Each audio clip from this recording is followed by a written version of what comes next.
Баршаңызға қайырлы күн. Менің YouTube арнама қош келдіңіздер. Бүгін сіздермен грузин халқының жасайтын сацибили салатын дайындайтын боламыз. Мен әрине грузин халқы сияқты қыр-сырын білмеймін бұл салаттың, бірақ менің ойымша бұл сацибили салатына алма және жаңғақ қосып жатады екен, мускат жаңғақтарын. Бірақ мен өзімнің жасайтын салатымның рецебін көрсетейін дедім. Бұл салатқа керек көкөністің бәрі осы видеода көрсетілген. Осының бәрін жуып, тазалап, турап дайындап аламыз. 2 пиязымызды осылай майдалап тураймыз. Ең бірінші біз бұл жерде бұрышымызды ет тартқыштан өткізіп аламыз. Ары қарай ыдысымызға май құямыз. Одан кейін осы майдың үстіне жаңа туралған пиязымызды сарғыш түске айналғанша қуырамыз. Осылай сарғыш түске айналған кезде үстіне жаңа ет тартқыштан өткен тәтті бұрыш және жартылай ашты бұрышымызды салып жарты сағатқа бұқтырамыз. Ол кезде біз осы сарымсағымызды және қатты ашты бір бұрышымызды ет тартқыштан өткізіп дайындап қоямыз. Және ет тартқыштан жаңа қызанақтарымызды өткізіп дайындай береміз. Барлық қызанақты өткізіп дайындап қоямыз. Оттың үстіндегі қайнап жатқан салатымызды араластыруды ұмытпаңыздар.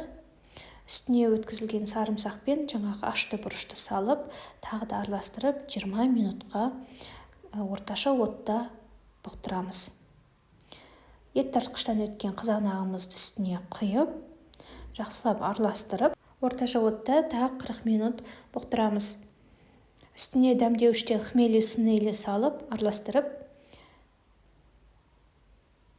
осы сұйықтық кішкене қоюланғанға дейін пісіреміз.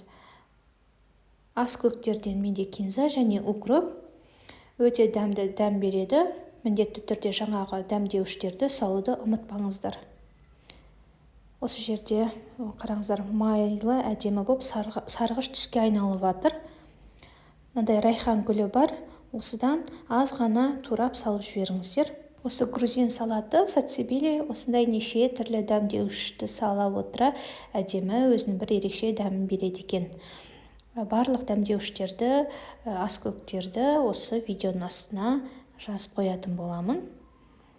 Міне сарғыш түсте болып пісіп қалды. Үстіне қантымызды, тұзымызды дәміне қарай салып, араластырып. Дәмін көруді ұмытпаңыздар. Тұзы жеткіліксіз болса, дәміне қарай тұзды тағы да қоссаңыздар болады. Біздің салатымыз дайын болып қалды. Банкаларымызды осылай булап алуды ұмытпаңыздар. Қақпақтарын осылай суға қайнатып, дайын болған салатымызды банкаларға құйып шығамыз. Егер де атылып кетеді деп қорықсаңыздар, бір тамшы уксустан тамызсаңыздар болады, немесе аспирин деген дәріден 1 литрға 1 аспирин салып жауып тастасаңыздар болады. Банканы жапқаннан кейін 1-2 рет жерге домалатып жіберіңіздер. Содан кейін крышкасын астына қаратып, банкамызды төңкеріп, қатты қалың орап тастаңыздар. Ертесі күні қайттан көресіздер. Жаңа банкаларды мінекей бәрі дұрыс болса, кәдімгідей түзу қойып, аяғынан қойып, қараңғы жерге қойып қойсаңыздар болады.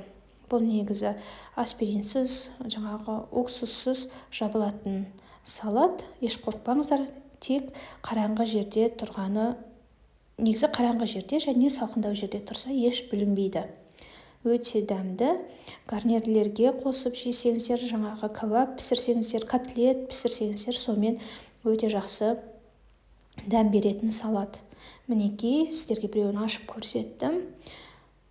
Қоюлығы осындай болады, өте дәмді болады. Менің балам нан батырып жегенді өте жақсы көреді. Ас болсын, келесі видеода кездескенше. Сіздермен болған мен Майра. Видеоның соңына дейін көргендеріңізге рахмет. Пікір қалдыруды ұмытпаңыздар.